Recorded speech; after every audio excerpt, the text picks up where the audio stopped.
반갑습니다. 추석 명절을 앞두고 주님을 예배하기 위하여 나오신 우리 모든 성도님들, 또 멀리서 고향 교회를 찾아오신 우리 성도님들 주의 이름으로 환영하고 축복합니다. 다 같이 찬양대 주악에 맞추어서 묵상으로 기도드리도록 하겠습니다.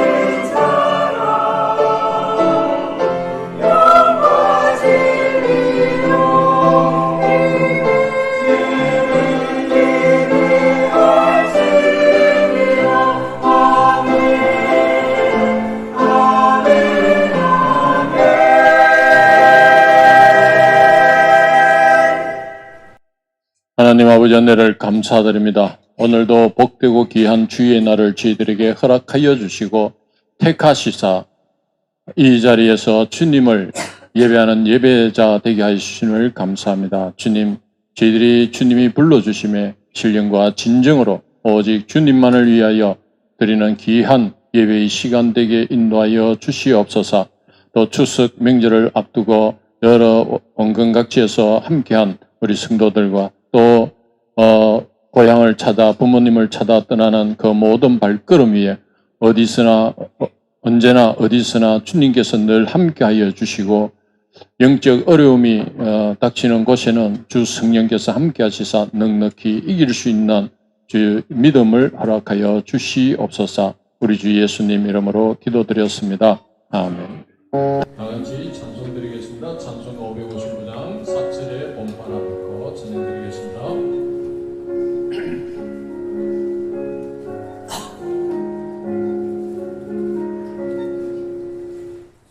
사철의 봄바람 불어있고 하나님 아버지 모셨으니 믿음의 반석도 든든하다.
620장 여기에 모인 우리 찬양드리겠습니다.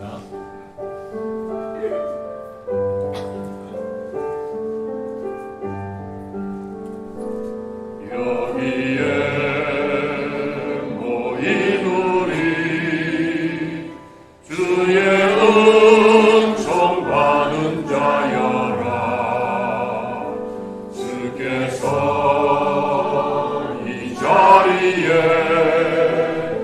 함께 계심을 아노라. 언제나 주님만을 찬양하며 따라가리니. 시험을 당할 때도 함께 계심을 믿노라. 이 믿음도 굳세라. 주가 지켜주신다. 어두운 밤에도 주의 밝은 빛 인도하여 주신다. 3절 하겠습니다. 여기에 모인 우리 사랑받는 주의 자녀라. 주께서 뜻하신 바 우리 통해 펼치신다. 고통과 슬픔 중에 더욱 주님 의지하오니. 어려움 이겨내고 주님 더욱 찬양하리. 이 믿음 더욱 굳세라. 주가 지켜주신다. 어두운 밤에도 주의 밝은 빛 인도하여 주신다. 다 같이 자리에 일어나셔서 예수 우리 왕이여 찬양 올려드리겠습니다.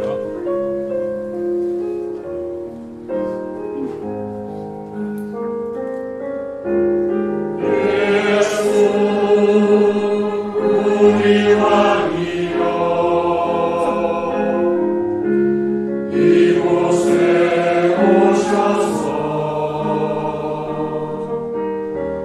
우리가 함께 드리니 영광을 받아주소서. 우리는 주님의 백성, 주님은 우리 왕이라. 왕이신 예수님 오셔서 좌정하사 다스리소서.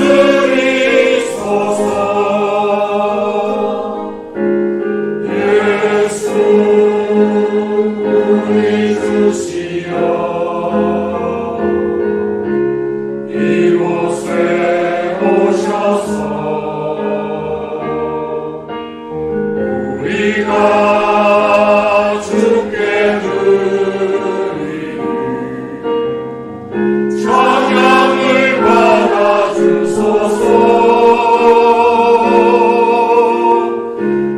우리는 주님의 종들, 주님은 우리 주시라.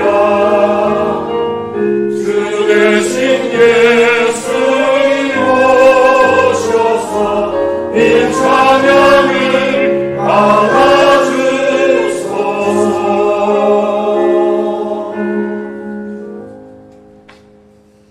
신호 고백하시겠습니다. 나는 전능하신 아버지 하나님 하나님 천지의 창조주를 믿습니다. 나는 그의 유일하신 아들 우리 주 예수 그리스도를 믿습니다. 그는 성령으로 잉태되어 동정녀 마리아에게서 나시고 본디오 빌라도에게 고난을 받아 십자가에 못 박혀 죽으시고 장사된 지 사흘 만에 죽은 자 가운데서 다시 살아나셨으며 하늘에 올시자 전능하신 아버지 하나님을 변한 자이시라.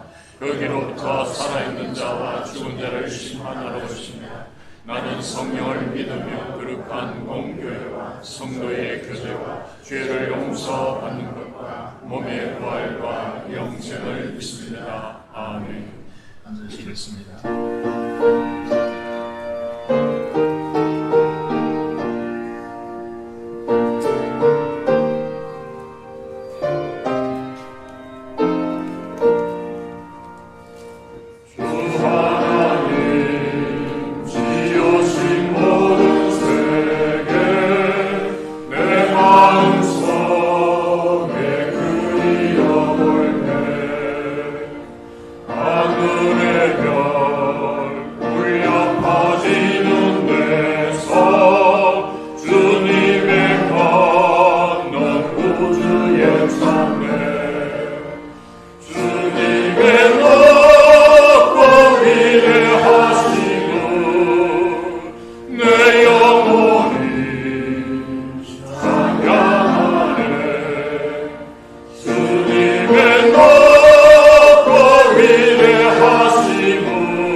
고모신 하나님 아버지, 또 추석 명절을 맞이하여 우리 성도들 이렇게 아버지 하는 교회로 또 모아주셔서 하나님께 귀한 예배 드림을 감사드립니다.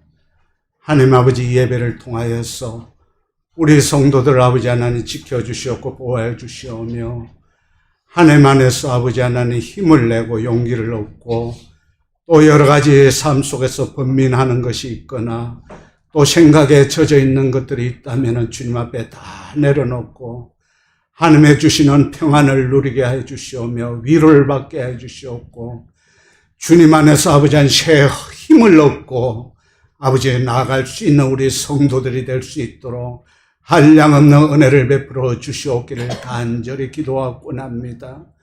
하나님 아버지 추석 명절을 맞이하여서 저희들이 하나님께서 맺어주신 저희들의 가정과 가족을 아버지 한 돌아볼 때 믿는 자로서 아버지 하나님 소홀히 하고 경홀히 여겼던 것이 없는지 아버지 돌아봅니다. 이 모든 것이 하나님께 맺어주신 것인데 아버지 저희들이 아버지 한 사랑하지 않았고 또 가족을 위해서 기도하지 않았다면 이 자리를 통하여서 제 허물을 고백하오니 용서하여 주시옵고 아버지 하나님 이 추석 명절을 통해서 주님 앞에 더욱더 주님 대하듯이 우리 부모님을 대하고 형제들을 대하고 가족을 대할 수 있는 저희들 모습 되기를 간절히 기도하고 원합니다.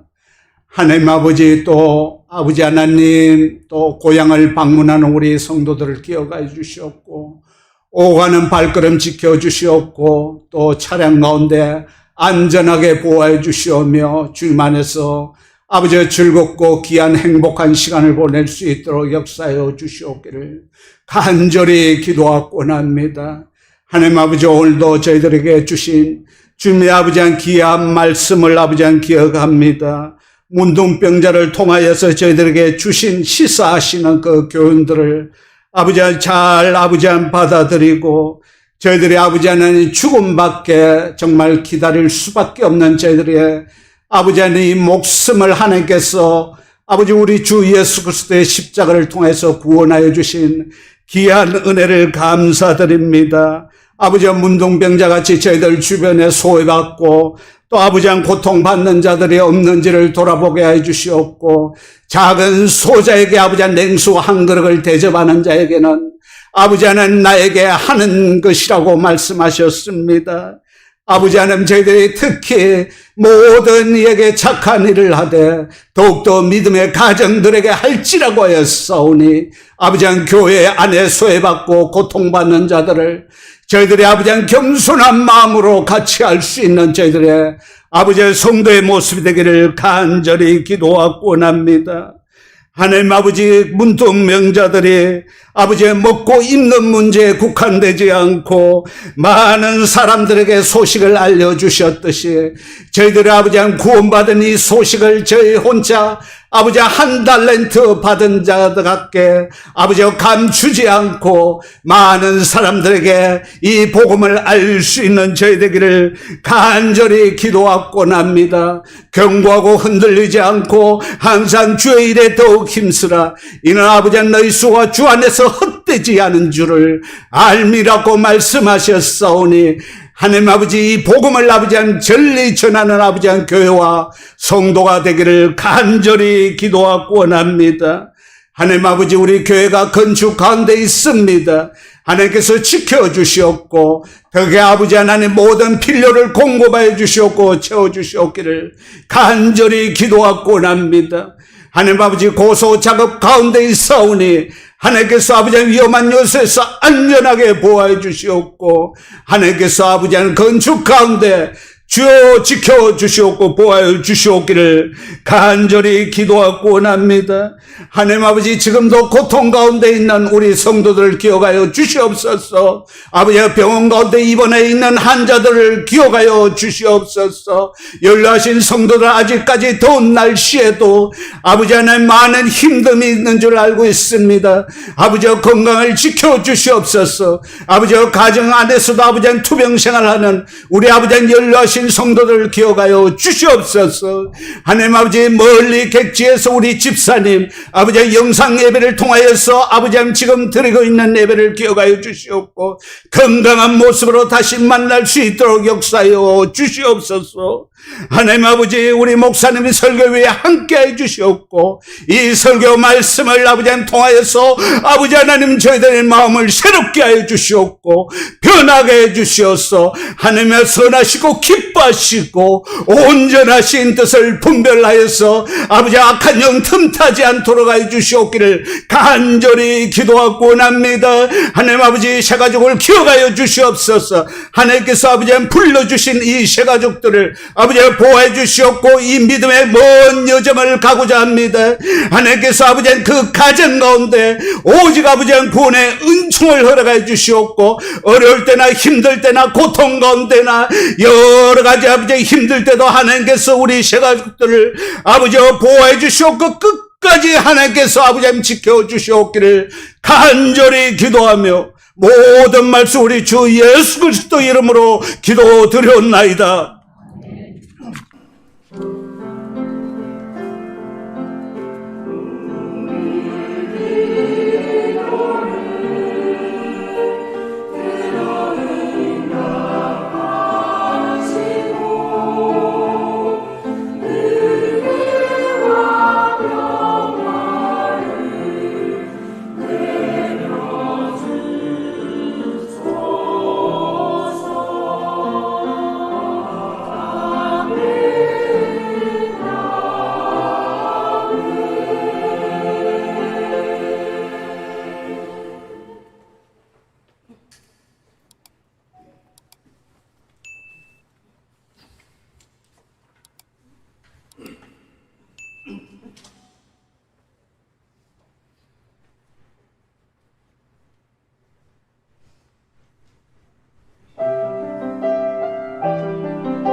기도드리겠습니다. 하나님 아버지 감사합니다. 감사의 축제일에 저희들을 불러주시고 하나님 나라의 그 풍성함을 저들이 바라보게 하심을 감사합니다. 오늘 하나님 앞에 감사함으로 받으면 아버지 하나님 모든 것이 하나님의 역사 안에 풍족하리라고 하는 말씀으로 하나님께서 우리에게 다가오어 와주시니 감사를 드립니다. 오늘 찬양대의 찬양을 함량하시고 하나님 아버지를 향한 교회를 대표하여 간절히 간구한 기도를 연락하여 주시며 우리 고3 이제 입시를 바라보는 우리 청소년들을 하나님께서 축복하여 주시고 행통한 길로 인도하여 주시옵소서. 부문에 있는 자녀들을 축복하여 주시고 해성과 해외에 있는 아버지 하나님의 자녀들을 하나님의 장정에 붙들어 주시옵소서. 이 시간도 이 자리에 나오지 못하고 맹절을 따라 아버지 하나님 각 곳에서 예배드리는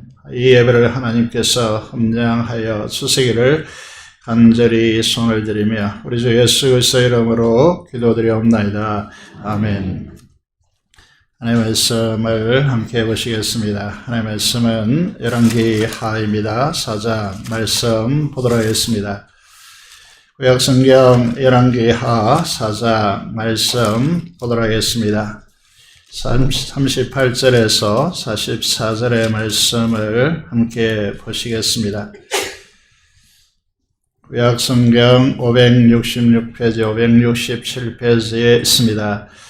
열왕기하 4장 38절에서 44절의 말씀을 보도록 하겠습니다. 읽도록 하겠습니다. 엘리사가 다시 길갈에 이르니 그 땅에 흉년이 들었는데 선지자의 제자들이 엘리사의 앞에 앉은지라. 엘리사가 자기 사환에게 이르되 큰 솥을 걸고 선지자의 제자들을 위하여 국을 끓이라 하며 한 사람이 채소를 켜려 들에 나가 들 포도 등굴을 만나 그것에서 들 호박을 따서 옷자락에 채워가지고 돌아와서 국 끓이는 솥에 넣되 그들은 무엇인지 알지 못한지라.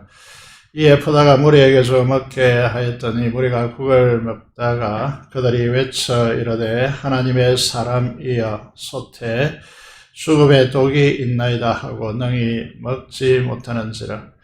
엘리사가 이르되 그러면 가루를 가져오라 하여 솥에 던지며 이르되 포다가 우리에게 좀 먹게 하라며 이에 솥 가운데 독이 없어지니라. 한 사람이 바알 살리사에서부터 와서 처음 만든 떡 곧 보리떡 20개와 또 자루에 담은 채소를 하나님의 사람에게 드린지라. 그가 이르되 물에게 주어 먹게 하라. 그 사원이 이르되 내가 어찌 이것을 100명에게 주겠나이까 하나. 엘리사는 또 이르되 무리에게 주어 먹게 하라. 여호와의 말씀이 그들이 먹고 남으리라 하셨느니라. 그가 그들 앞에 주었더니 여호와께서 말씀하신 대로 먹고 남았더라. 오늘 우리에게 주시는 말씀 열왕기하 4장의 말씀을 통해서 기근 속의 풍요의 기적이라고 하는 제목으로 하나님의 말씀을 선포하겠습니다. 여러분 삶의 축복이 있기를 원하고 여러분 삶에 기도응답의 은총이 이 말씀을 통해서 그 원리로 인하여서 넘쳐나는 그런 축복이 있기를 원합니다.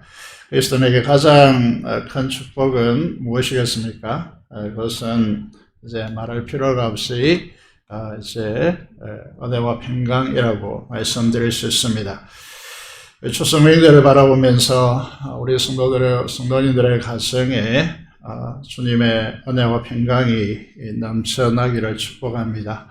그래서 우리 인사하면 좋겠습니다. 주님의 은혜와 평강이 충만하기를 기도합니다. 라고 하는 이 은사를 하도록 하겠습니다.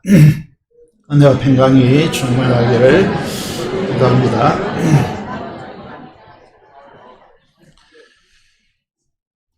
우리가 큐티하고 읽고 있는 열왕기하 본문은 전반부는 북왕국 이스라엘에서 이제 활동하고 있는 엘리사에 대한 기록들입니다. 당시 북왕국 이스라엘은 누가 통치하고 있었습니까? 아왕이 죽고 난 후에 그의 아들들이 왕의 아들, 그 아들들로 이양돼야 되는데 이제 그렇지 못하고 아왕의 아들들, 형제들이 통치하고 있다. 그래서 그 형님을 이어서 동생이 통치하는 그런 시대를 이제 가져가고 있습니다.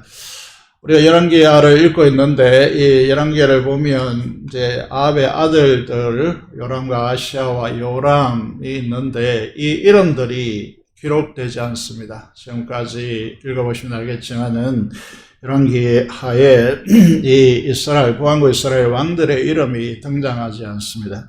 의미가 없다는 뜻이겠죠. 그래서 아합의 아들들이 아왕과 그 아들들이 하나님의 말씀대로 살지 않았기 때문입니다. 그래서 이제 이스라엘은 하나님의 거룩한 백성으로서 삶의 규범으로 반드시 지켜야 할 하나님의 율법이 있습니다. 그 대표적으로 우리는 십계명을 꼽을 수 있는데 오늘 우리도 십계명은 대부분 잘 알고 있을 것으로 보입니다. 가장 중요한 십계명 중에서 1, 2 계명이 어떤 이제 말씀입니까? 우상을 섬기지 말라고 그렇게 맹시하고 있는데 아까 그 아들들과 백성들은 금송아지 우상을 섬기고 바알과 세라를 섬기는 것에서 떠나지 못했습니다. 그 이유가 뭘까요? 북왕국 이스라엘이 아수르에 패망할 때까지 이 바알 숭배에서 떠나지 못합니다. 여러분, 이건 왜 그러냐면 탐욕을 자극하는 가나안 땅의 문화 경제적 스토리에 잠식되었기 때문입니다. 바알이 이제 풍요의 상징인, 이게 이제 이 땅은 비가 오면 풍요하게 되기 때문에 비를 준다라고 하는 이 바알을 이제 이 숭배했기 때문에, 그래서 바알은 비를 주고 그 비는 풍요와 번영에 연결되기 때문에 비를 주는 신이 여호와가 아니라, 여호와 하나님이 아니라 바알이라고 믿었던 것이죠. 그래서 삶이 이제 중요하다 보니까 유일신 하나님 여호와를 믿는 신앙은 행식화 되었습니다. 훨씬 우리로 좀 고쳐서 생각해 보시면요, 우리의 삶에 돈이 중요하지, 우리의 예배라든지 신앙이 중요하지 않다라고, 그런 이제 문화에, 세상에 잠식되어서 버린 것입니다. 그래서 하나님을 믿는 믿음의 사람들이 가져야 될 예배라든지 하나님 나라를 추구하는 이런 삶에 대해서 오늘 찬양대가 정말 웅장하게 하나님께 찬양을 했지만, 감사가 모든 것이 합력하여 선을 이루시는 하나님을 바라보지 않는 것이죠. 그래서 감사와 기도가 이제 사라지는 것입니다. 영화 시대 때 어떤 일이 일어났느냐 하면, 잘 아는 대로 엘리야가 갈멜, 이번 여름에 우리 여름제에 중점적으로 다룬 것이, 이제 교회학교에서 중점적으로 다룬 것이 이제 엘리야의 제단이었습니다. 그래서 여기에서 이제 850명의 바알과 아세라를 섬기는, 왕궁에서 집중적으로 먹이고 기른 이 바알과 아세라 선지자 850명과 이게 엘리야가 이제 갈멜산에서 불로서 응답하시는 신이 참신이다, 이 대결에서 여러분, 하나님께서 이제 사탄을 막고 귀신들을 제압하고, 그리고 바알과 아세라 이제 신이 비를 내려준다는 이 가짜를 드러내는 이제 역사를 이루십니다. 그리고 엘리야의 기도 하나에 그들이 상해하고 온 고함치고 뛰고 난리를 쳤지만은 응답하지 않았죠. 그렇지만은 엘리야의 기도 한마디에 기도에 하나님께서 불러서 응답하시고 그 재물과 나뭇가지 그리고 고랑에 물이 가득 찰 정도로 부은 그 물을 다 핥고 엘리야의 기도로 이제 3년 6개월 동안 비를 막았는데, 하나님께서 비를 주시는 이 역사를 우리는 너무나 잘 알고 있습니다. 그런데도 불구하고 아합과 그의 아들들은 바알 숭배에서 돌이키지 않았습니다. 그래서 여러분, 이제 이 다윗과 솔로몬 시대에 이스라엘이 가장 이제 찬란했는데 주변의 속국들을 다 정복했고 거기에서 조공을 다 받았습니다. 그런데 바알을 섬기는 이 나라가 지속되다 보니까 국력이 쇠퇴해지고 주변국들이 조공을 바치는 것을 중단하고 오히려 이스라엘을 집어삼키겠다고 침공하는 그런 이제 상황이 이루어지고 이스라엘은 흉년이 들어서 바알을 섬기는데 피를 주는 바알을 섬기는데 오히려 더 흉년이 들어서 민생과 백성들의 삶이 피폐해지는 것입니다. 오늘 본문은 38절의 말씀을 보시면요. 엘리사가 이제 어디로 가고 있느냐 하면 중요한 지점이죠. 그래서 이스라엘이 출애굽하여서 광야 40년의 삶을 끝내고 이제 요단강을 이제 이 볼이 추수하는 시기 때문에 항상 이 시기는 비가 너무 많이 와가지고 요단강에 물이 넘쳐 언덕까지 차오르는 시간입니다. 그때 물이 급격하게 바르게 흐르겠죠. 그런데 하나님께서 어떻게 하십니까? 제사장들로 하여금 이제 덮개를 메고 제사장들의 발이 요단강에 물에 잠겼을 때 여러분 먼 곳에서 물이 쌓이고 요단강을 건너게 되어집니다. 그래서 그때에 요단강 한가운데서 이스라엘 대표들이 12개의 돌을 메고 와서 이 길갈, 이전에 이름은 길갈이 아니겠죠. 이 길갈에 세우고 이제 12개의 돌을 세우고 애굽의 모든 수치가 떠나갔다. 다시 말해서 광야 계속 경내에서 이스라엘 백성들이 불평했던 중요한 이유가 무엇이냐 하면 우리는 애굽에 있을 때 노예였지만은 주인의 가마솥에서 고기를 삶아주는 과정에서 우리는 고기를 먹을 수 있다. 이 모양 저 모양으로 애굽의 삶에 대해서 여러분 바라보면서 각오로 돌아가자. 그렇게 외쳤던 이스라엘 백성들이 이제 요단강을 건너서 그 요단강 한 가운데 있었던 돌을 주워가지고 길갈에 세움으로써 애굽의 모든 숫지가 이제 굴러갔다라고 하는 뜻으로 이제 길갈이라고 하는 이 명칭을 부여합니다. 그래서 이 중요한 이제 이 지점이죠.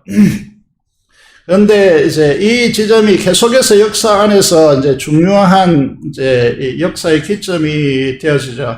사무엘하 11장 14절의 말씀을 보시면요. 이렇게 되었습니다. 사사시대가 400년간이었는데 이 사사시대를 끝내는 중요한 이제 역사의 기점이 되는 것이 무엇이냐 하면 사무엘이 이스라엘 백성들에게 말합니다. 오라 우리가 길갈로 가서 나라를 새롭게 하자라고 말합니다. 그리고 이 모든 백성이 길갈로 가서 하나님 앞에서 여호와 앞에서 사울을 왕으로 삼고 길갈에서 여호와 앞에 화목제를 드리고 사울과 이스라엘 모든 사람이 거기서 크게 기뻐하였다라고 되어 있습니다. 무슨 말이냐 하면 사사기의 21장의 기록을 보시면요. 25절이죠. 사람들이 자기 소견에 옳은 대로 행하였더라. 이스라엘 왕이 없으므로 이렇게 되어 있는데 이게 400년간의 영적 암흑기였단 말이죠. 중세 천년의 시대를 영적 암흑기라고 우리가 규정하는 것 같이 이스라엘 역사에서 사사시대 우리가 너무나 잘 알고 있는 인물들이 존재합니다. 여러분 그럼에도 불구하고 여기는 영적 어둠의 시대였단 말이죠. 그 이유가 무엇입니까? 하나님의 왕적 통치가 실현되지 않고 사람들이 각자가 자기 소견에 옳은 대로 이게 선악과의 중요한 원리이지 않습니까?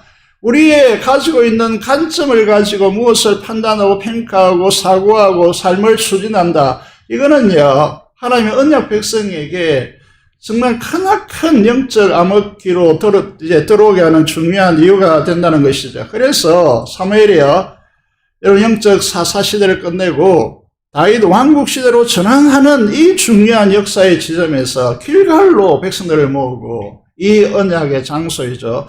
이 나라를 새롭게 하자라고 그렇게 말하는 것입니다. 이 길갈, 이렇게 길갈에 오늘 본문에 보시면 길갈이 흉년이 들었다. 이제 굉장히 영적인 심각한 부분을 우리에게 알려주고 있죠. 하나님의 언약 백성들이 하나님의 약속을 외면하고 비를 준다는 이 가짜 이 신화에 빠져서 바알을 섬기는 것입니다. 그래서 엄청난 이제 상징적 이 도시 길갈이 흉년이 들었다라고 하는 것입니다. 길갈에 오직 하나님의 말씀으로 살고 이 바알에 돌아선 이 나라를 구하기 위해서 선지자 학교, 선지자 생도들, 선지자의 제자들이 있는 여러분, 오늘 신학교가 있는 이 길갈이에요. 길갈이 흉년이 들었다라고 하는 것입니다. 그래서 이제 이 나라 전체가 이제 정의롭지 못하고 공의롭지 못하면 우리가 이제 이 어려움에서 제외될 수 있느냐 하면 제외될 수가 없다는 것이죠. 그래서 우리가 참 이 부분이 힘든 지점이죠. 우리가 하나님을 잘 믿으면 세상이 난리치더라도 우리는 잘 살아야 되고 우리는 행복해야 되고 이런 가치를 가지는 분이 혹이 있을지 모르겠지만 전혀 그렇지 않습니다. 우리는 그래서 국가를 위해서 민족을 위해서 기도해야 되는 이유가 여기에 있는 것이죠. 그래서 우리는 이렇게 묻습니다. 창세기를 강해한 분이 약속의 땅에도 기근이 오는가? 라고 하는 제목으로 책을 썼다라고 여러 차례에 걸쳐서 말씀을 드리고 있습니다. 우리가 찬양하는 교회를 교회되고 교회되게 예배를 예배되게 우리를 사용하셔서 진정한 부흥의 날 오늘 이 말도록 우리를 사용하소서라고 하는 이 찬양이 있는데 여러분 여기에 보시면 그리스도인들에게 요구되는 것이 무엇이냐 이제 가사는요 굉장히 신학과 또 우리 믿음이 함축되어 있는 언어들을 찬양은 이제 사용하고 있기 때문에요. 주의 교회를 향한 우리의 마음이 무엇이냐 이게 우리는 행통하고 평안하고 막 이렇게 가져가려고 많은 그리스도인들을 하겠지만은요 우리의 삶의 방식은요 희생과 포기와 가난과 고난 하물며 죽음조차 이렇게 됐습니다. 여러분 우리의 그리스도인들이 이 상황에 처했지만은 주님으로 인해서 이것을 극복할 뿐만 아니라 이걸 이길 뿐만 아니라 결핍에 빠져 있는 하나님의 이제 백성들, 이 민족을 풍요로 바꾸는 사명이 우리에게 있다는 사실을 오늘 이제 우리에게 말씀하시고 있는 것이죠. 여러분, 우리가 이제 하나님을 잘 예배하고 믿음이 좋으면 우리 인생에 여러분, 건강, 기근이 찾아오지 않는가? 그렇지 않다는 것이죠. 여러분, 가난과 고난과 인생의 기근이 그런 의미에서 저주가 아닙니다. 그래서 우리가 가난한 사람을 폐마하거나 무시하거나 또 이제 건강상 좋지 못한 분들을 향하여서 이상한 시선을 가지거나 그렇게 해서는 안 된다라고 하는 사실을 우리가 알아야 됩니다. 보면 38절에 보면 엘리사 앞에 선자의 제자들이 앉아있다. 이제 이거는 앉아있다는 표현은 이제 수업을 하고 있다. 이렇게 이제 보여집니다. 엘리사는 이제 이 사원에게 자기를 돕는 사원에게 무엇을 요청합니까? 스자의 제자들을 위해서 큰 솥을 걸고 국을 끓이라고 말합니다. 엘리사가 이곳에 왔기 때문에 더 많은 제자들이 몰려들었는지도 모르겠습니다. 얼마나 많은 사람들이 먹어야 합니까? 이게 43절로 가보시면요. 사원이 뭐라고 합니까? 그 숫자가 100명이 넘는다. 이렇게 이제 말하고 있는 것입니다. 큰 솥을 걸어서 이제 국을 끓이는데, 여러분 흉년입니다. 흉년이기 때문에, 여러분 멀건 이렇게 이제 국을 끓여서 먹어야 하는 그런 상황으로 보입니다. 흉년이 들어서 이스라엘 백성들이 먹고 살기 힘드니까 잘 보시면 알겠지만 바알을 또 섬기고 있는 이 이스라엘 백성들이 선지자 학교에 무슨 섬겼다 이렇게 잘 보이지 않죠. 그래서 이 상황 속에서요, 한 사람이 등장합니다. 이게 한 사람이 누군지를 이제 잘 밝히고 있지 않지만 여러분 하나님의 역사는 늘 이렇게 익명의 한 사람의 헌신으로 이루어진다는 사실을 우리가 보게 되는 것이죠. 이 한 사람은요, 이 100명이 넘는 이 사람들을 생각하면서 이 안타까운 마음으로 이 국에 뭐라도 좀 넣어야 되겠다라고 생각을 하는 것이죠. 그래서 들로 나가서 무엇을 합니까? 채소를 이제 구하여서 좀 썰어 넣겠다 이렇게 하는 것이죠. 39절을 보시면요, 우리가 읽었지만 이 문구가 좀 이상하죠. 왜 이상하느냐? 여러분 어디에 갔다고 했습니까? 덜 포도 등굴에서 무엇을 땁니까? 덜 포도를 딴 것이 아닙니다. 여기 보시면 이상하죠? 좀 덜 포도 등굴인데 야생 포도나무가 있습니다. 거기에서 이제 포도나무니까 포도가 열려야죠. 그런데 덜 호박을 땄다 이렇게 됐습니다. 그래서 이제 그것을 썰어서 국 끓이는 솥에 넣었는데 여러분, 이게 정상적이지 않다라는 뉘앙스를 우리에게 주고 있습니다. 그래서 이게 여기에 강조되는 것은 무엇입니까? 이건 상식에 맞지 않는 일이다. 여러분, 콩에서 콩나무라고 해야 됩니까? 콩을 따야지. 그죠? 그래서 이상합니다. 그래서 이게 독성을 덜 호하게 가진 이 독성, 정상적이지 않는 이 상황을 진술하면서요, 독성을 강조하고자 한 것으로 보입니다. 독이 이게 100명이 국을 떠서 접하면서요, 맛보면서 이건 독이 들었다. 이렇게 외치는 것이죠. 독이 가득하다. 그런데 선지자 엘리야가 어떻게 합니까? 가루를 가져오라고 합니다. 그리고 그 가루를 솥에 집어넣어서 독성을 없앱니다. 여러분, 이걸 보면서요, 우리 어떻게 생각해야 됩니까? 이 가루는 무엇일까요? 이 가루는 해독제일까요? 여러분, 보시면 이 부분을 해석하기 위해서요, 과연 이게 해독제냐라는 것이죠. 우리가 생각하는 가치는요, 기본적인 상식적인 생각은 가루는 해독제이다 이렇게 연결시키려고 하겠지만은요, 이게 성경은 성경으로 해석해야 한다는 원칙을 우리는 가지고 있습니다.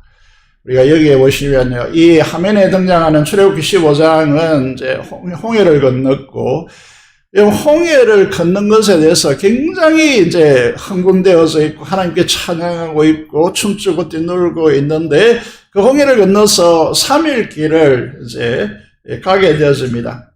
이 수르 강야라고 하는 지역인데, 여러분, 이건 사막과 똑같습니다.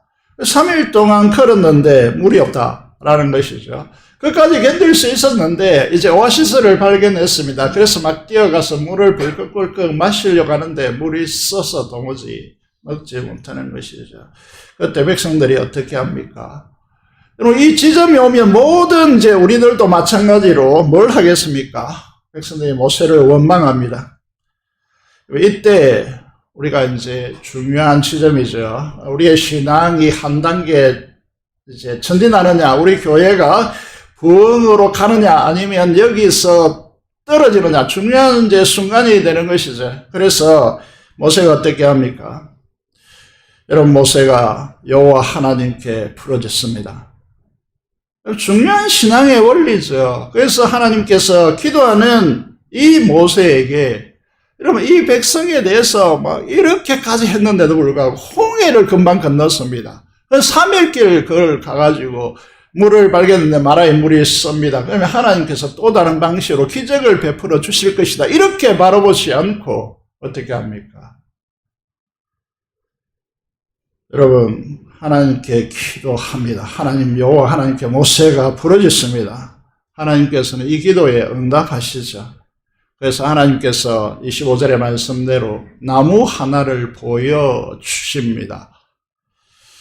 여러분, 이게 너무 쉽게 그 다음에 연결고리가 우리에게 일어날 것 같지만은, 우리의 신앙의 현장에서 보면요, 나무 하나를 하나님께서 기도 응답으로 보여주셨는데 그 다음으로 넘어가기가 쉽지 않다는 거죠. 우리 신앙의 현실을 딱 보시면요, 모세것을 물에 던지자 그 물이 달게 되었다. 여러분 같으면 나무를 보여주셨는데 그 나뭇가지를 꺾었는지 어떤지 그 과정은 잘 모르겠고, 그 나무를 물에 던졌다라고 했는데 그렇게 하실 수 있겠습니까?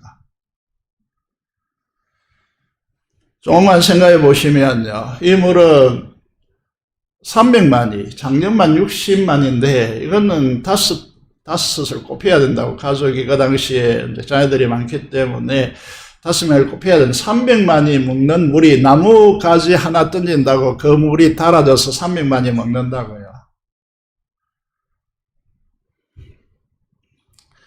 어떻게 선물이 나무가지 하나로 단물로 바뀔 수 있습니까? 이게 나무의 혼능이 이렇게 대단하다고 지금 말하고 있는 것입니까? 15장 26절 기록하지 않는데 26절에 보면 하나님 말씀하십니다. 이렇게 말씀하십니다. 너희가 너희 하나님 여호와의 말을 들어 순종하고, 이렇게 됐습니다. 무슨 말이죠? 나무에 호용이 있는 것이 아니고 하나님께서 그냥 말씀으로 달게 했다, 먹어라 이렇게 하면 되는데, 나뭇가지를 던지라고 하는 것은 우리의 연약함 때문이에요. 이런 방식을 통하여 우리를 믿으라고 하는 것, 순종을 통하여 나 오라고 하는 방식을 하나님께서 하시는 것입니다. 하나님께서 하시는 것입니다. 사람들이 연약하게 인지하지 못하기 때문에 이 보이는 방식을 통하여 우리는 보이는 성찬도 하고 성찬도 하고 우리가 기록된 말씀을 읽게 하는 이유가 바로 여기에 있다는 것입니다. 하나님이 지시하는 대로 순종하기 때문에 이 놀랍고 경이로운 역사가 일어난다는 것이죠. 열왕기하 2장에 보시면요, 엘리야가 성천하고 난 뒤에 엘리사는 여리고성에 들어갑니다. 그 제자들이 있는데 이 제자들이 이렇게 호소합니다. 이 여리고에 물이 솟아나는 곳이 있는데 그 물이 솟아나서 이 도시가 이제 먹고 마시고 있는데 이 성이 먹고 마시고 있는데 물이 좋지 않아서 열매가 익기 전에 다 떨어져 버려서 우리가 열매를 먹을 수가 없습니다. 그리고 사람들의 수명이 오래 가지 못합니다. 물이 좋지 않으면요 건강할 수가 없습니다. 사람이라는 것이요. 그래서 이렇게 말합니다. 그래서 이제 열매가 익지 않은 채 다 떨어져 버려. 풋가위로 먹을 수 없지 않습니까? 그리고 사람들도 오래 사지 못합니다. 엘리사는 어떻게 합니까? 여리고성의 물 근원으로 가서 거기서 무엇을 합니까? 소금을 던집니다. 그리고 선포하죠. 어떻게 선포합니까? 여러분, 여호와의 말씀이 중요합니다. 우리가 놓치기 쉬운 부분인데 여호와의 말씀, 내가 이 물을 고쳤으니 이로부터 다시는 죽음이나 열매 맺지 못함이 없을지니라 하였느니라 하니라고 됐습니다. 상식적으로 한번 생각해 봅시다. 여러분, 물이 예를 들어서 한 도간이 있다. 이렇게 할 때 거기에 소금을 집어넣어서 전화시킨다. 이는 말이 되지만은 물 근원으로 가서 물이 솟아나는데 소금을 던져서 그 물이 흘러가 버리는데 그 물이 근원부터 고쳐지겠습니까? 말이 되지 않는 거죠. 무엇을 말하고 있습니까? 여기에 보시면 엘리사가 하나님께서 말씀하셨고 말씀으로 고치시기 때문에 소금은 그냥 퍼포먼스 던지는 것에 불과하다는 거죠. 그런데 사람들이 어떻게 하려고 합니까? 무엇에 관심을 기울이려고 합니까? 여호와의 말씀입니까? 소금입니까? 그 양만 하면 안 되니까 신약을 한번 보시겠습니다. 요한복음 9장에 보시면요, 예수님 궤를 가시다가 태어날 때부터 시각장애 맹인된 사람을 보십니다. 2절에 보시면 제 아들이 예수님께 이렇게 묻습니다. 라피어, 이 사람, 이 맹인으로 태어난 것이 누구의 죄로 인함입니까? 자기입니까? 그의 부모입니까? 세상 사람들과 심지어 그리스도인들도 이런 시각을 가지고 이런 관점을 가지고 이 문제들에 대해서 이렇게 접근합니다. 인과응보의 법칙입니다. 그리스도인들의 인과응보의 법칙이 작동됩니까? 아닙니다. 이건 불교나 다른 종파에서 작동되는 것이 그리스도인들에게 작동되는 것이 아닙니다. 그래서 우리는 많은 경우에 이게 이제 율법주의라고 하는 것인데, 여러분, 인과응보의 법칙을 네가 그랬으니 결과가 이렇지 않느냐, 쪽으로 계속해서 사람들을 바라보고 교회 안에 사건들이 일어났을 때에 이런 시각을 보고 이야기하고 그렇게 하는 거죠. 그러면 그 교회는 더 이상 교회다울 수가 없는 것이죠. 3절을 보시면 예수님께서 대답하십니다. 이 사람이나 그 부모의 죄로 인한 것이 아니다. 무엇 때문이라고 합니까? 그에게서 하나님이 하시는 일을 나타내고자 함이라고. 여러분, 우리의 시각을 어떻게 고쳐가야 되느냐 하면 주님의 초점이 어디에 있습니까? 남에서부터 죄의 업보를 입고 태어났다고 봅니까? 그의 부모의 죄 때문에 이 아이가 시각장애를 안고, 내 죄 때문에, 부모의 죄 때문에 이 아이가 보지 못하는 운명을 안고 태어난 것입니까?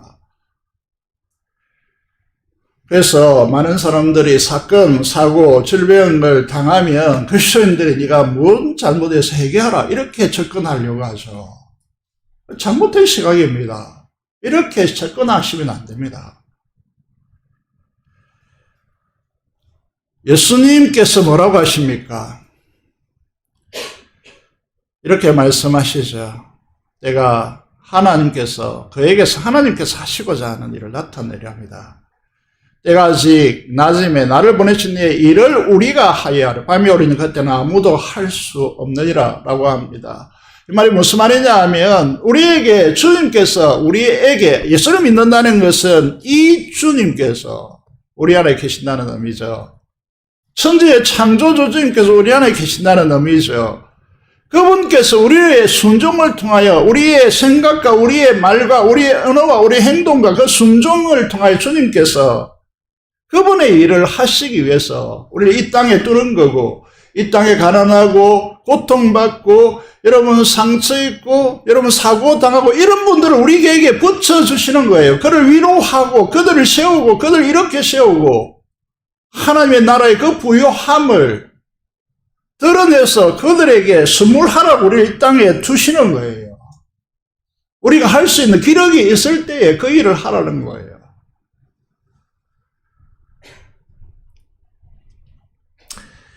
여러분, 그래서 우리의 언어는 감사이고 우리의 언어는 격려해야 하고 우리의 언어는 칭찬이어야 하고 우리의 언어는 감사해야 하고 여러분 비판이 아닙니다. 여러분 운명적으로 접근하시면 안 된다는 것이죠. 5절을 보시겠습니다. 내가 세상에 있는 동안에 세상의 빛이다. 여러분 이 말이 무슨 말이냐면 이 말씀 한마디를 가지고 서너 시간 끌어도 다 이제 설명하지 못할 텐데 여러분 생명의 빛이십니다. 여러분 우리가 세상 사람들 죄의 어둠에 잠겨있기 때문에 주님의 생명의 빛 대신 예수 그리스도께서 십자가 부활을 통하여 그 사람에게 가셔야 그가 보지 못하는 하나님 나라를 보고 하나님의 살아계신 실제를 볼 수 있단 말이죠. 그러면서 예수님께서 이 말씀을 굳이 하시고 난 뒤에 이 맹인에게 어떻게 조차하십니까? 땅에 침을 뱉어서 진흙을 이겨 그의 눈에 바르십니다. 여러분 예수님은 어떤 분이시죠? 먼 거리에 있는 죽어있는 그 자도 질병에 죽어가는 그 사람도 여기에서 선포하면 끝납니다. 그건 살아나는 것이죠. 고침받습니다. 그런데 굳이 왜 이렇게 하십니까? 안수, 침을 뱉다, 진을 어겨 발라고, 이런 복잡한 절차가 필요치 않는 분이시죠. 그렇잖아요. 안수하시고 고치면 끝납니다. 그런데 왜 굳이 이렇게 하시느냐라고 하는 것인데요. 왜 그렇게 하실까요? 여러분, 여기에 이제 세상적인 접근, 이단의 방식을 치면 제가 이제 교주였다면 이렇게 할 겁니다. 여러분, 침이 효능이 있다 그러고, 진흙이 효능이 있다 그러고, 제가 침을 뱉어서, 저의 침이 주님께서 임했기 때문에 저의 침은 엄청난 약효가 있다 그러고, 흙을 막 이렇게 포장해서 판매하고, 여러분, 이 실로암 물, 이런 이제 물이 얼마나 효능이 있는가, 그렇게 해가지고, 옛날에 김계화라고 하는 할렐루야 기도원 그 원장이요. 거기 기도원에서 나는 물을 가지고 판매하고 말이죠. 물에 상처 씻으면 낫는다 그러고, 이 물을 마셔야 오래 산다 그러고요. 여러분, 이런 거짓에 왜 이렇게 속는지 모르겠습니다. 여러분, 눈에 보이는 것들에 대하여서 사람들은 이야기하는 것이죠. 그냥 보시면요. 7절을 보시면 이러시되 실로암 못에 가서 씻으라 하시고 딱 가루를 지나서 강조를 딱 하고 있는데 실로암은 번역하면 보냄을 받은 뜻이다. 왜 이걸 강조하겠어요? 그래서 제가 이제 색깔을 달리 이제 써놨는데 이에 가서 씻고 맑은 눈으로 왔더라. 이렇게 됐습니다. 왜 이 문제가 중요할까요? 우리의 순종의 중요성을 이 실로함이라고 하는 굳이 이렇게 가루를 쳐서 밝히는 이유는 무엇이냐 하면 우리의 믿음이라는 것이 어떻게 작동되어져야 하는가라고 하는 부분인데 하나님을 단순하게 믿고요. 하라는 대로 하면 된다는 거죠. 보냄받았다 이런 순종을 행한다는 뜻이죠. 이에 가서요. 이에 가서. 그 중간에 고민하고 이런 거 없잖아요. 하면 되는 것이죠. 이에 가서.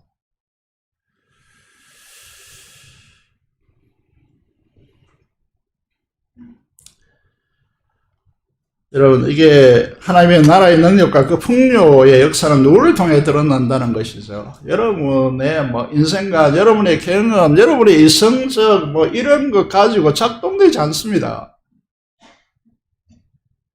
하나님의 말씀에 순종함으로 하나님께서 드러내는 역사이지.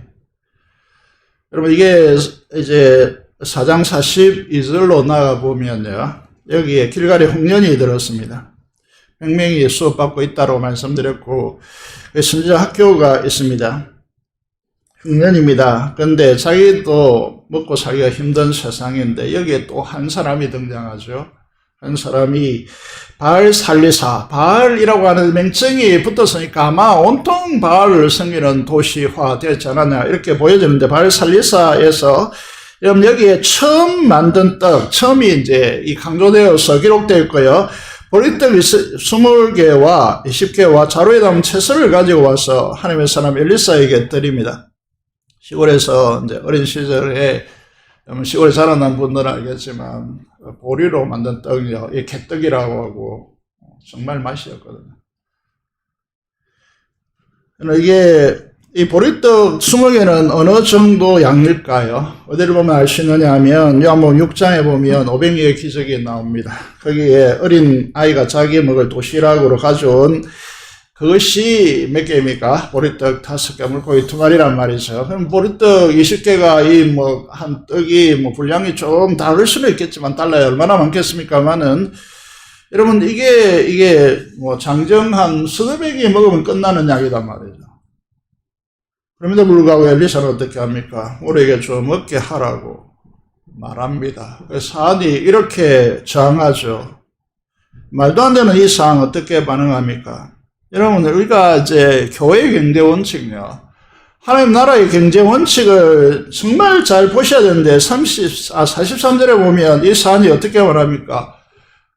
나에게 명령하는 것은 좋습니다. 그럼 좋습니다. 내가 갈라주는 것까지 하겠는데, 그런데 그거 갈라 100명이 먹어야 되는데 서너 명 먹어도 끝나는 이 양을 100명을 보고 주라면 내가 어떻게 합니까? 속아 웃을 일이라고 그렇게 하는 것이죠. 여러분, 이게 교회 사역을 하는 분들이, 교회 직분자들이 또 교회의 중심에 서는 분들이 잘 보셔야 될 내용이라고 저는 생각하는데, 500여의 기적 속에서도 저희들에게 어떻게 이제 합니까? 영어 6장에 보면 큰 무리가 베시다 들녘으로 몰려오는 것을 보고 예수님께서 제자 빌립에게 이제 말합니다. 우리가 어디서 떡을 사서 이 사람을 먹였느냐. 빌립의 유행은요, MBTI의 유행을 보면 S형 계절이거든요. 계산이 굉장히 빨랐습니다. 이군으로 보니 얼마가 필요하다는 것이죠. 200데나리온. 이거는 여러분들의 1년 연봉입니다. 이 연봉을 다 부어야 이게 한 끼 식사가 된다는 거죠. 그래서 이 엄청난 금액을 우리가 어디서 구하겠습니까? 베드로의 형제 안드레가 이 아이가 전체를 뒤져보았는데 이 아이 도시락 하나밖에 없습니다. 그게 보리떡 5개, 물고기 2마리가 있다는 것이죠. 이 작은 드림으로 어떻게 됐습니까? 남자만 5,000명이 먹고도 이 도시락 하나에서 12밥 먹고도 12바구니가 남는 하나님 나라의 경제 원칙을 여러분 아셔야 된다는 것이죠. 여러분, 교회 사역을 하면서 교회 일들을 바라보면서요, 여러분의 계산기를 두드려서는 답이 전혀 안 옵니다. 어떤 이는 열심히 버는데 시간이 지나면 남는 것이 없는 사람이 있고, 어떤 이는 가난한데 하나님의 나라의 부요 속에서 사는 사람이 있습니다.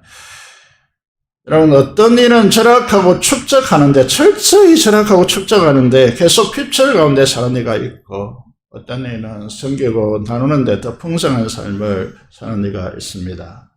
무엇 때문일까요? 무엇에 달려 있는 것일까요?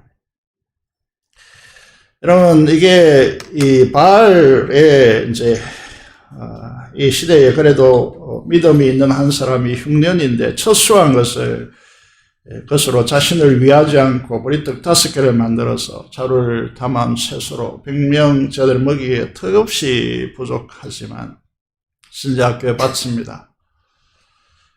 엘리야는 이것을 받아서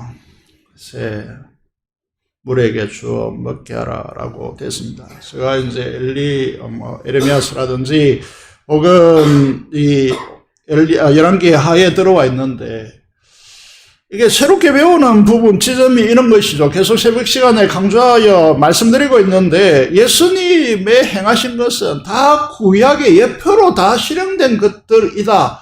예수님께서 처음으로 500이여를 기적을 행하셨으니 대단하다 이렇게 하는 것이 아니고, 여기 지금 엘리사에 의해서 500이여가 상징적으로 예고편으로 실행되어 있다는 거죠.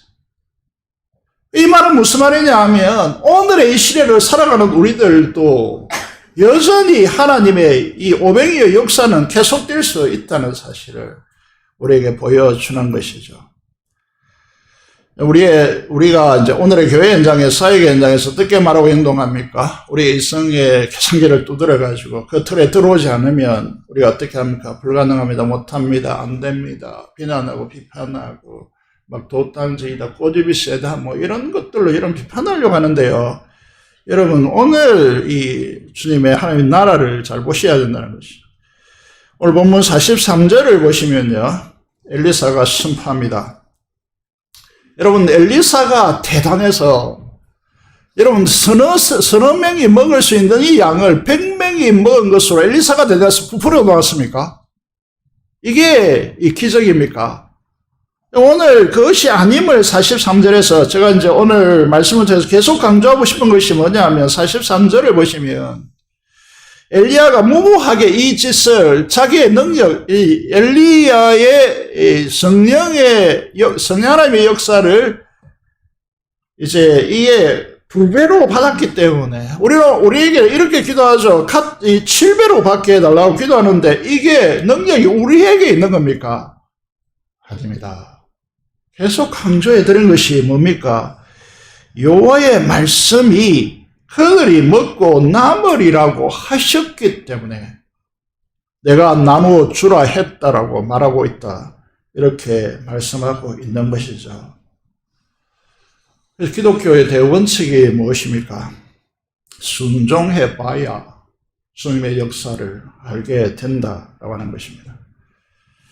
사랑하는 여러분, 이 시대는 분명 조국 이렇게 잘 살고 교회가 이렇게 많고 대인교회가 그것도 절비하고 여러분들은 재은교회라고 하는 모교라고 그것도 하고 굉장히 힘든 교회 다니고 있습니다. 힘들다는 것은 뭐 처음엔 잘 모르겠지만 시간이 조금만 지나다 보면 쉽게 알게 될 것입니다. 말씀대로 살아가고자 몸부림치는 것이죠. 근데 이 시대의 힘든 길갈과 같이 힘든 것이 무엇입니까? 청소년 중심으로 이제 화면을 띄웠는데 여러분 이 시대에 우리나라가 지금 물질적 결핍 때문에 문제가 되는 것이 아니죠. 그런 분들도 물론 있겠지만 정신적, 정서적 결핍입니다. 그래서 정신분열 현상이 심화되어져 가지고 그래서 묻지마 칼부림요. 일본 80cm나 더 되는 칼을 가지고 여러분 그냥 뭐 아무 이유 없이 주신다. 여러분 이 끔찍한 고통사고들요. 그럼 뭐 하필 그곳에 가서 그곳에 해식을 하는 바람에 그곳에서 죽었다. 말이 되는 상황이냐는 것이죠. 여러분 게임 중독요. 여러분 이 친구의 눈빛을 보십시오. 그 화면을 바라보고 있는 눈빛요. 공부를 하라면 이렇게 하겠습니까? 안 하죠. 이게 몰두해 있으면 그 뒤에 이제 형성되는 것이 이렇게 쭉 적어놨죠. 대인, 잘 안 보이겠습니다만 대인 관계 잘 못합니다. 요즘 청소년들이요. 한계를 못하죠. 분노 조절 장애가 일어납니다. 여러분 도박 중독요. 얼마 전에 KBS 뉴스를 봤는데 초등학교 5학년부터 이게 이 청소년 온라인 도박을 시작한대요. 그리고 이제 고등학교 때는 엄청난 이제 도박 중독이 이미 이제 우리 청소년 사이에 퍼져 있다라고 하는 것이 보도이었고요. 청소년 마약 실태를 보시면요. 2017년에 비교하면 2021년은요. 278.2%가 증폭되었습니다. 여러분, 우리의 청소년들을 만나보면요. 정말 가슴이 아픈 그런 부분들이 너무 많습니다. 이것들을 한국 사회가 어떻게 고치는가라고 하는 부분에서요, 교회가 고쳐줘야 되는데, 교회가 그런 능력이 없다라고 바라보고 있는 것이죠. 그래서 우리에게 묻습니다. 너 돈이 없잖아. 이게 뛰어난 실력이 너희들을 갖추고 있지 않잖아. 너희들 이기적인 집단으로 이미 변절되었는데, 너희들이 너희 삶을 사느라고 더 많이 부자되고, 더 많이 갖추고, 더 안락한 집에서 살려고 그렇게 몸부림치지, 사회 아픈 낮은 자의 이 삶을 향하여 교회가 간여하는 것입니다. 자기 이기적인 삶으로 변질되어 있지, 이 아픈 곳, 야파하는 곳, 낮은 곳, 여러분, 이게 필요한 곳에 너희가 나아갈 수 있는 여력이 있냐고 우리가 비난하죠. 없습니다. 우리가 지금 잘 아시겠습니다만. 더 많이 벌어서 뭘 하려고, 더 좋은 음식에 가고, 더 좋은 커피. 여러분, 싱가포르에서 커피점이 들어왔는데, 서울에 가장 중요한 지점에 한 잔에 50만 원 한다 그러더라고요. 들어보셨을 거예요. 그리스도인들이 그 한 잔 마심으로써 내가 그래도 인생에 성공한다, 이렇게 살 겁니까? 여러분, 이 땅의 기적은 계속됩니다. 여러분, 오늘 현장에도 제가 이게 지금 이 시점 비가 오면 안 되거든요. 비가 오면 저희 공사 이게 많은 곳이 뚫려 있기 때문에 힘듭니다. 그래서 공사하면 안 되고, 오늘 추석도 가족들이 오는데 비 오면 안 되잖아요. 그래서 이번은 10시부터 12시까지 20mm 가까이 비가 온다 그러더라고요. 비가 오고 있습니까, 지금? 지금도 기적은 계속됩니다. 지금 이 한국 사회 속에서 이제 추석인데, 풍요의 상징인 이 추석에 우리가 이제 제목을 그렇게 잡았습니다. 지금 기근입니다. 이 땅은 정신적 마음의 피폐함이 지금 물들이고 있는데, 이 기근 속에서 기적으로 우리가 하나님께서 말씀으로 역사하시는 이 말씀에 순종함으로써 이 땅에 하나님 나라가 가지고 있는 의와 평강과 희락으로 오는 생명과 풍성한 삶을 우리 이 민족에게 선물로 나눠줘야 하는 것이 오늘 교회된 그리스도인들이 가져야 될 인생의 목표여야 한다. 뭐 때문에 공부합니까?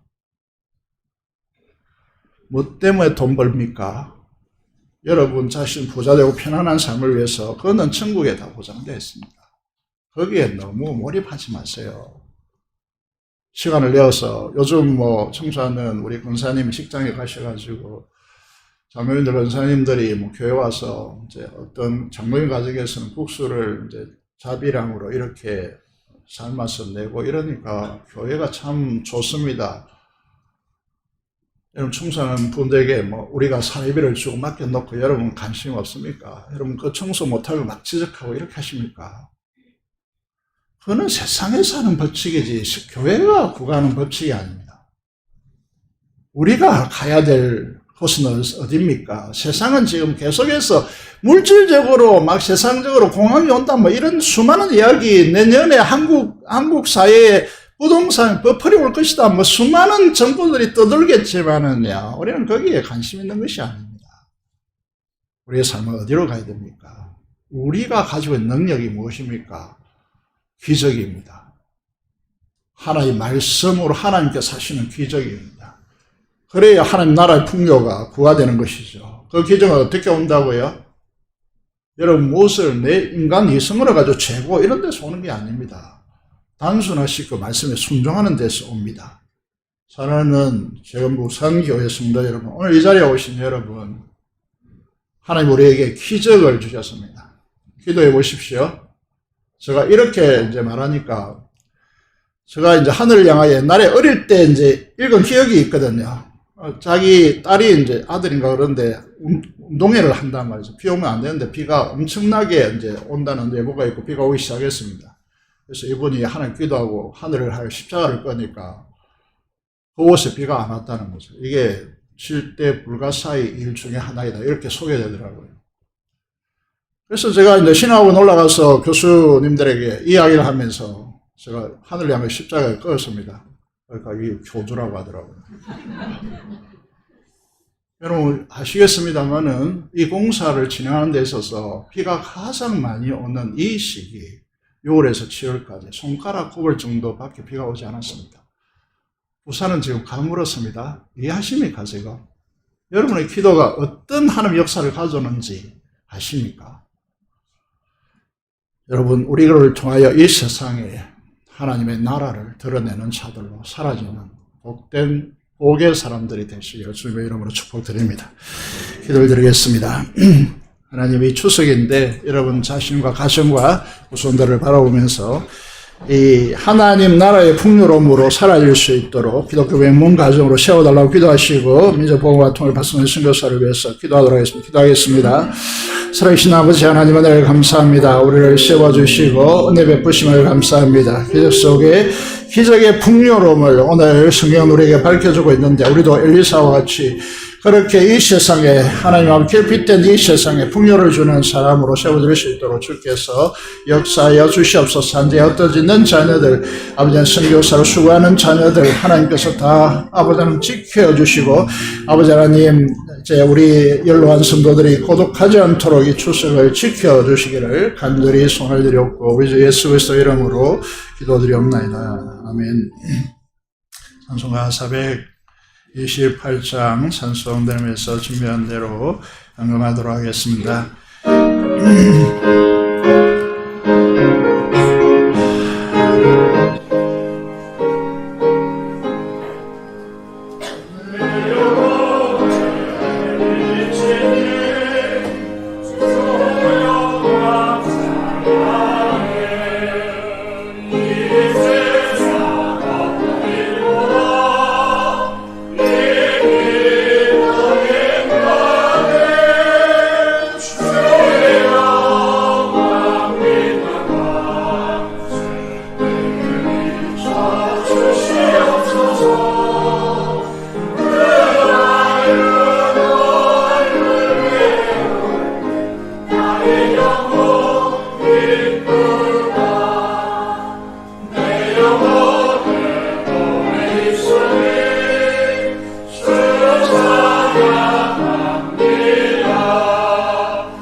감사기도를 드리겠습니다. 살아계신 아버지 하나님 은혜를 감사합니다. 추석 명절이 시작되고 있는데 하나님께서 우리 모든 성도들의 가정 위에 그리고 그 후손들 위에 하나님 나라의 그 풍성함이 넘쳐나고 주님의 생명의 빛 되시는 주님의 빛이 비춰져서 주님의 영광을 보게 하시고 그 영광에 압도되어진 인생을 걸어갈 수 있도록 도와주시고 하나님 나라가 가지고 있는 이 기적의 풍성함으로 결핍된 이 세상을 치유하며 위로하며 격려하며 세울 수 있는 우리의 삶이 되도록 하나님께서 복의 통로로 하나님 사용하여 주시옵소서. 주일응과 11주 목적응을 따라 하나님 앞에 헌신하며 감사로 제사 드리는 주의 자들의 이 감사와 그 간절한 기도를 연락하여 주시고 하나님 존 앞에 드리는 모든 하나님의 드림이 하나님의 축복 속에 넘쳐나도록 그 영광이 드러나도록 축복하여 주시옵소서. 감사를 드리며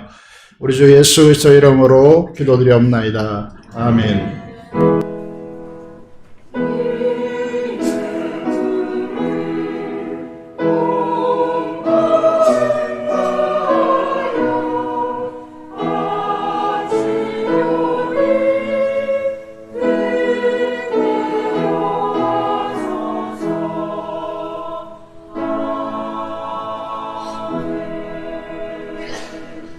교회 소식은 주보를 첨조해 주시기를 바라겠습니다.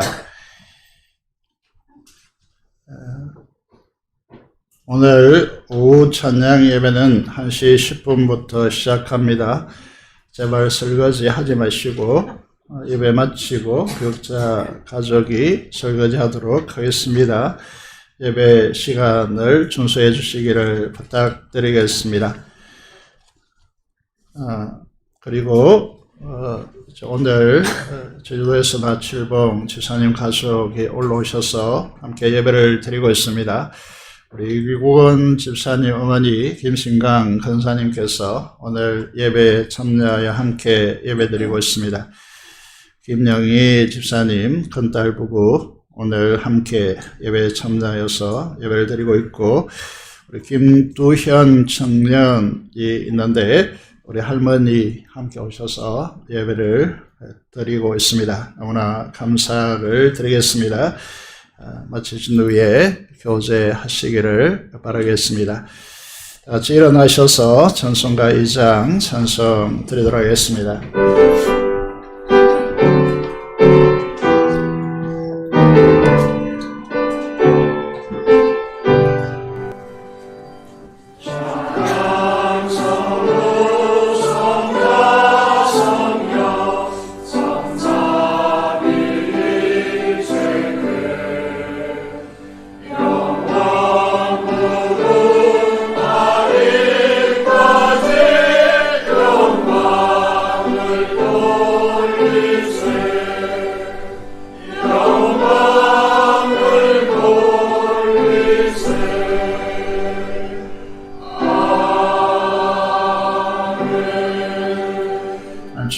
받겠습니다. 지금 우리 주 예수 그리스도의 은혜와 하나님 아버지의 그 행운할 수 없는 그 놀라운 사랑하심과 성령의 교통 충만 감동하심이 오늘 기원 속 기적의 풍요를 통하여서 교회와 형제 자매들과 세상을 섬기기를 원하는 사랑하는 성도들의 심령 속에 영원토록 그리고 그 가정과 생업 터전 위에 함께 하시기를 축원하옵나이다. 아멘.